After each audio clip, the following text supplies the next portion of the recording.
Okay, so today I'm prepping some tongue and groove boards to put on my ceiling. Hey, buddy.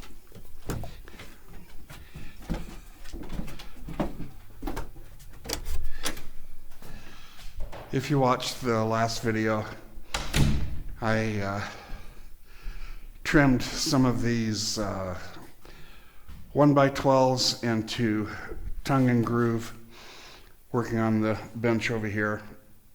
So now what I'm doing is squaring the ends. That's my next step. Then I run a sander over them and I put them outside on my staining table. And then once they're dried, I bring them in here and put them on this stack. And this is a stain material that's ready to go up on the ceiling. Just get back to it. You can see I went all out for a high-end saw stand here. So my technique is real simple. I use this 12-inch square. I think that's about the handiest thing since the hammer. And I look at the end of the board. This one's just not square, so I'm just going to trim a little bit off. Some of them have a knot in here that I don't want to leave, or some a split on the end grain, and I'll just go ahead and cut that away.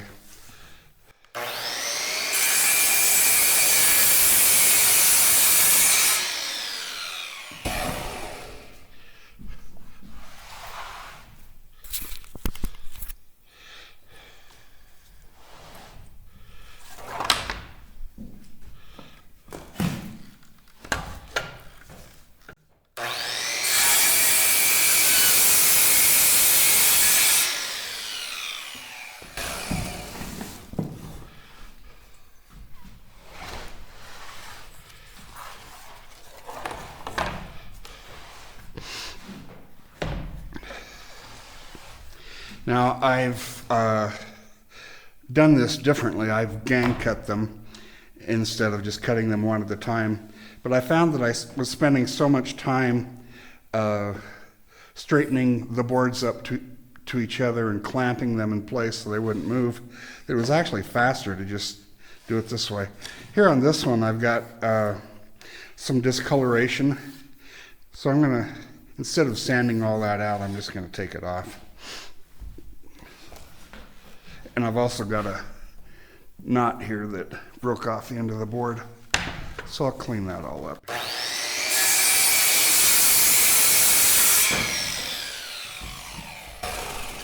I've actually got a radial arm saw out on the front porch, but it's just overkill. I'm getting pretty nice cuts on these. I suppose if I was doing some cabinetry, which I will be before long in the kitchen, that I'll get the table saw in here.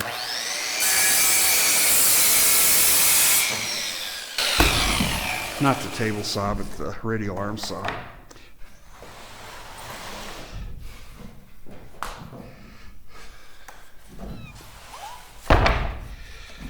And here's another one. Looks like the end of the board was sticking out in the sunshine where the rest of the board was shaded, so it's discolored. So I usually just cut that off. It's good firewood, good kindling, fire starter.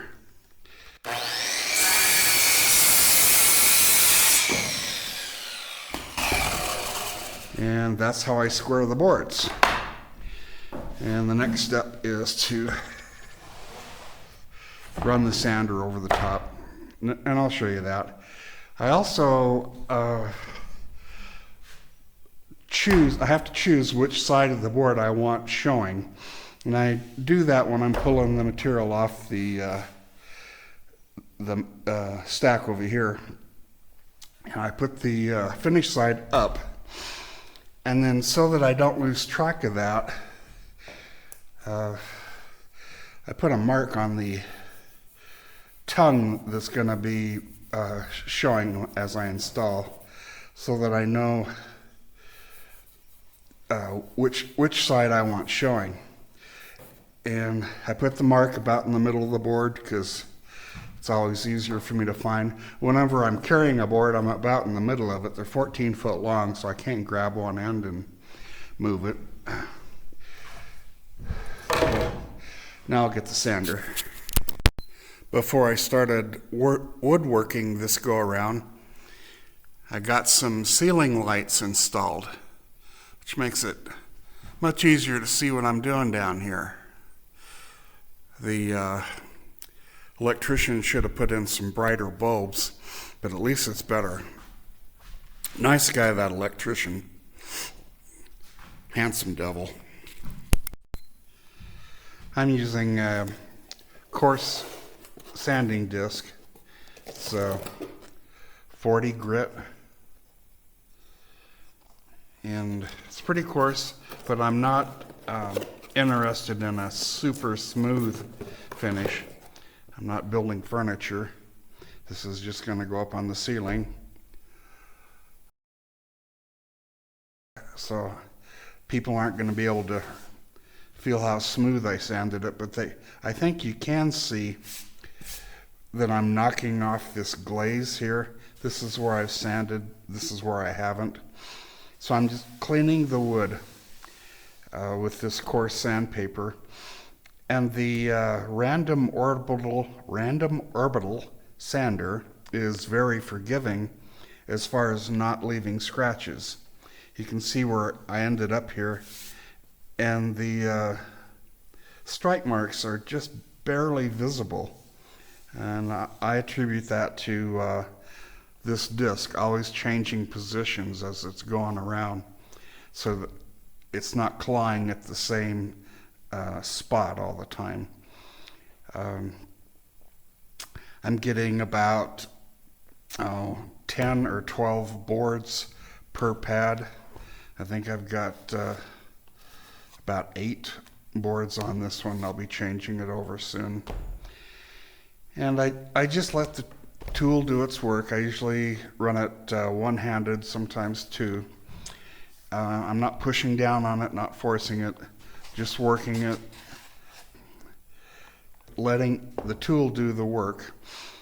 I like to wear some comfortable earplugs and just take my time, walk from one end of the board to the other.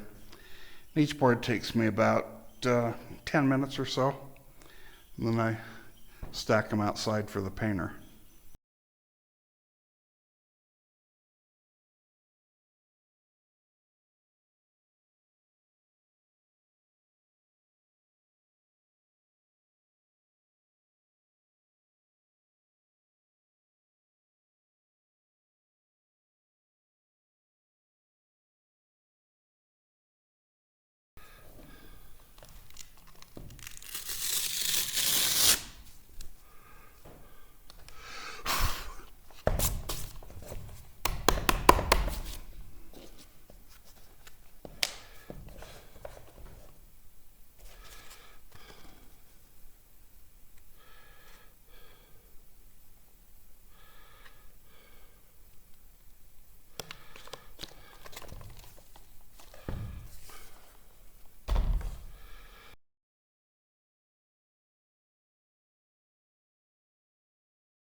After I've sanded a board, I use a tried and proven dust removal system here. Some people would call this a foxtail broom.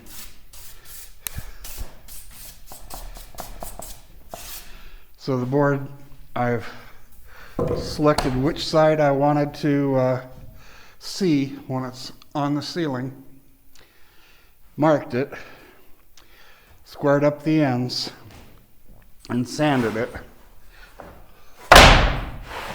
So now it's ready for the painter. And I take it out and go ahead and put it on the painting station for the painter.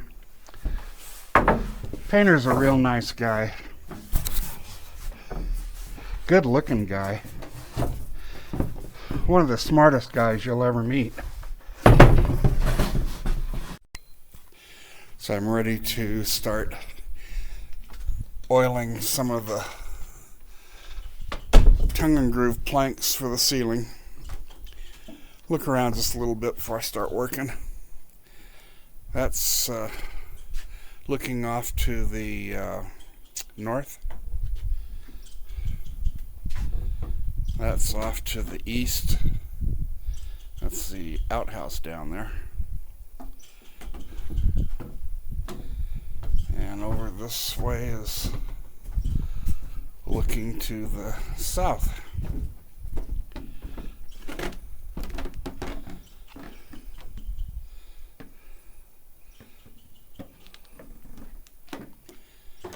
Okay. Alright, ready to get started here.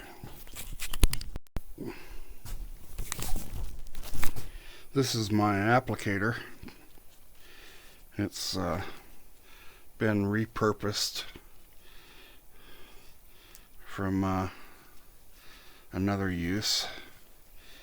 And I fold it up so that it's a pad, primarily because I don't want to get slivers when I'm working on the wood.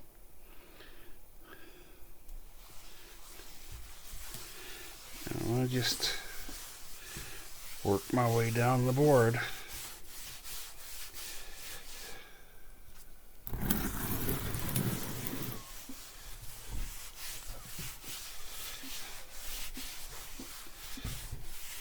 This is the side that I just sanded, and it literally soaks up the oil.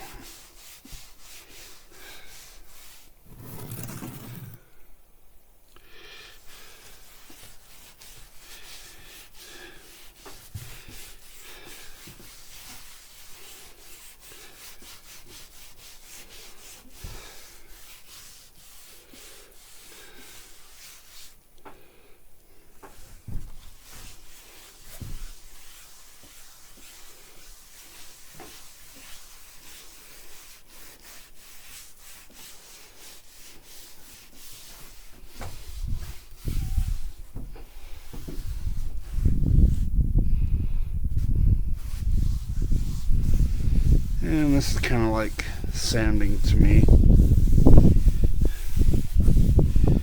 Kind of a soothing job. Very little noise. I've got a nice breeze blowing by, taking all the fumes so that I'm not breathing them. I don't need hearing protection.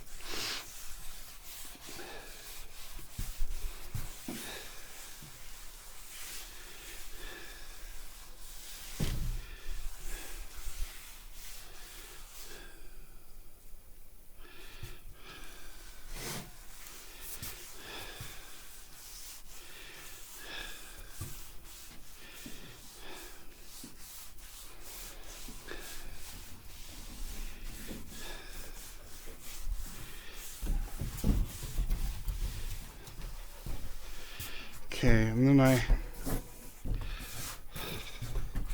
also do both edges and the back side, just to seal it.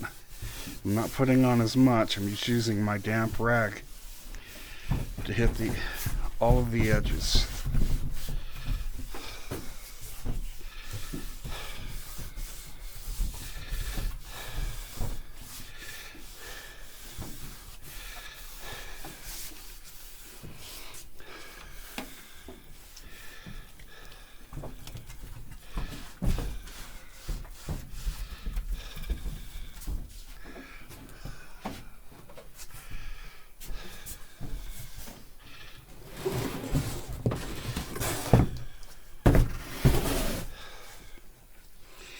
Get the groove too. I stuff the rag down in there.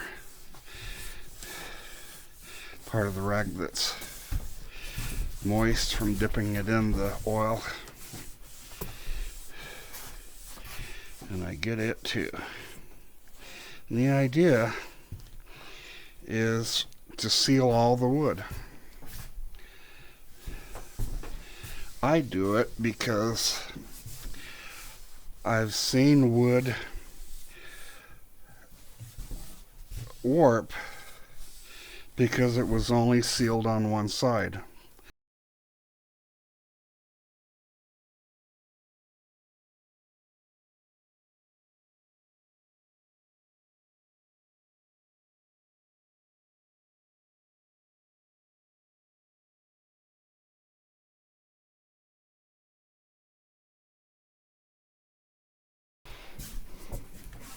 Now this is the side that I didn't sand, but I still seal it. I don't put as much oil on it, but I still seal it. It doesn't soak near as much because the grain hasn't been opened up with the sander.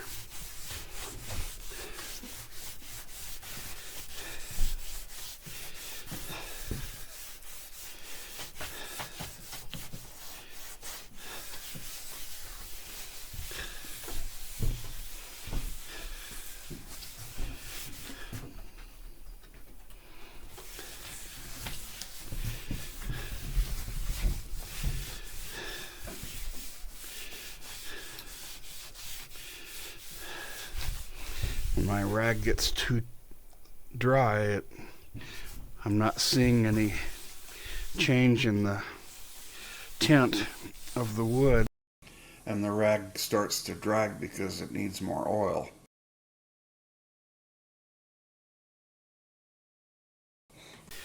Okay, so now the board is sealed all the way around. And I flip it over and give it one more coat on the top side.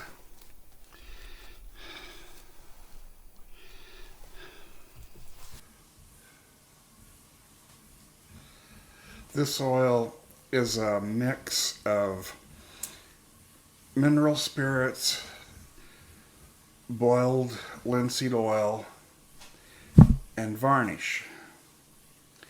I use a traditional alkyd varnish rather than the polyurethanes or quick drying varnish types. I want the finish to soak into the wood rather than coating it. I don't care for that shiny plastic looking coat left by the polys. The alkyds and spar are resin types that soak in.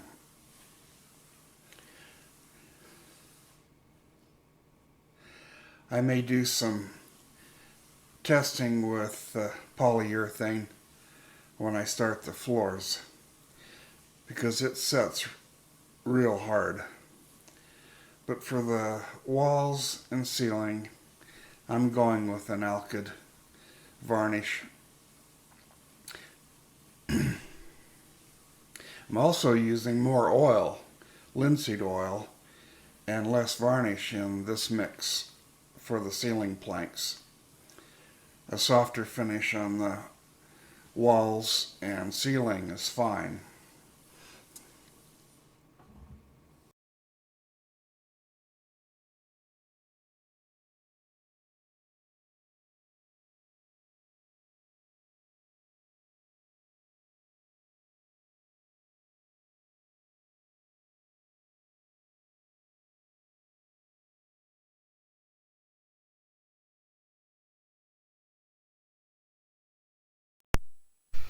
Okay, it's a pretty long day. I've got a pretty pile of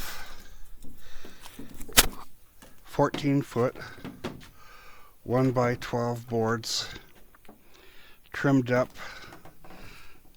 with tongue and groove edges, sanded, squared, and oiled.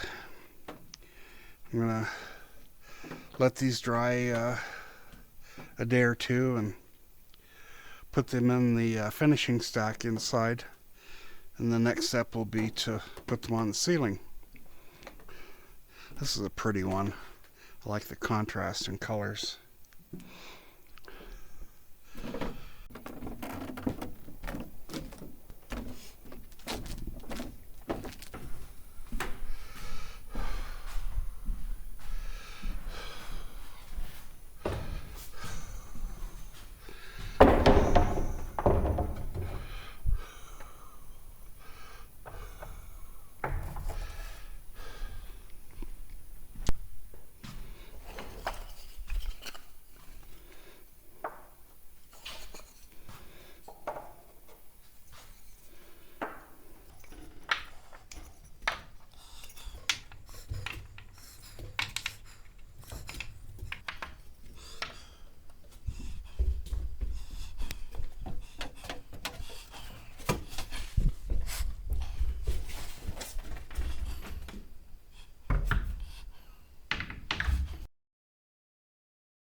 I've set up to gang cut some stickers.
This sticker stacking method is like ironing the wrinkles out of cloth fabric. I need the boards as flat as possible. What I'm doing here is going up on a scaffold or a ladder and trying to fit a tongue into a groove on a 14-foot long board. Okay, it's not too hard to do right there. But even on this board that's real flat, you can see that the tongue doesn't always go in the groove. And if the boards have this in them, some cupping, bowing, it's a lot harder to get them together. You can see that one just slipped together pretty nice. But you can imagine how tedious that gets when you're up there trying to assemble these if these edges are crooked. So I'm being fussy, I admit, with all my stickering. But what I've learned is that this stickering business works. It literally flattens the lumber. I'd like to share a lesson that I learned with my redwood stickers. Where my stickers are, it's a little bit lighter across the material. And I know it's not sunlight. The sun can't get to it. You can see it right here, how it's lighter. I'd like to learn more about that. The sticker is redwood and the material is fir, probably Doug fir. The fir is lighter where it's been in contact with the redwood. And here's another example. You can see these light marks. I spent a lot of time trying to sand that out, and it doesn't come out. It's something that I have to live with. It'll be added character. Here's some. This board shows it pretty well. My best guess is that it has to do with the redwood chemistry. Either it has lightened the fur, or the fur has naturally darkened with age, but not where it was in contact with the redwood. Like when I'm doing this business, I always do test samples.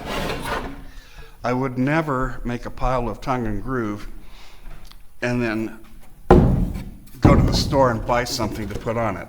I always do tests.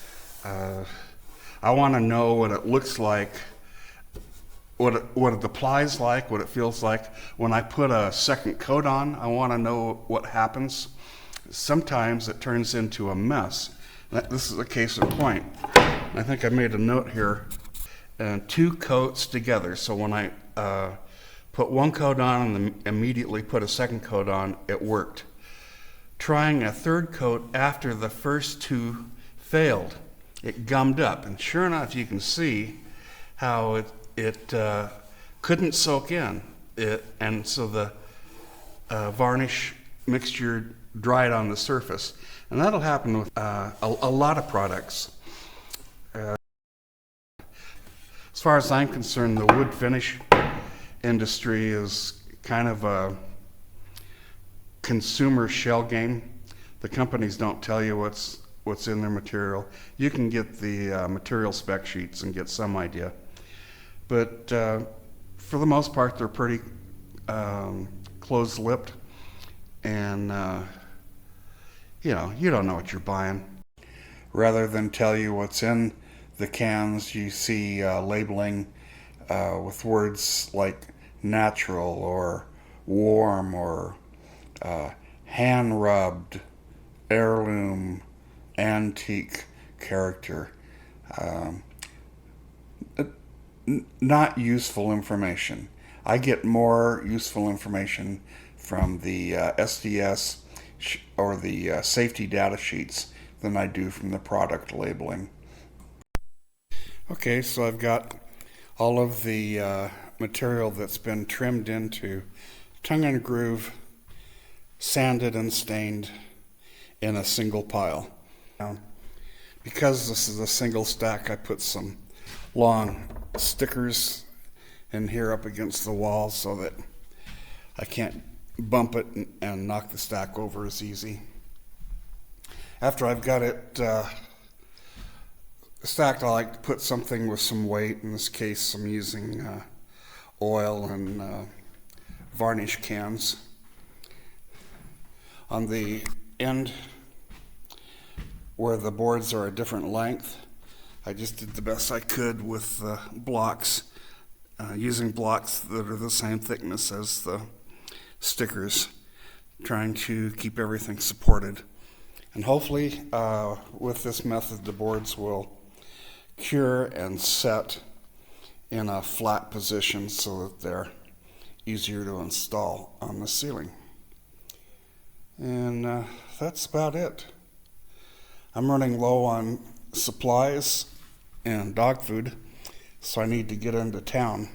So I'll probably cut the video off here. When I get to town, I can do some editing and then get the finished video uploaded to YouTube.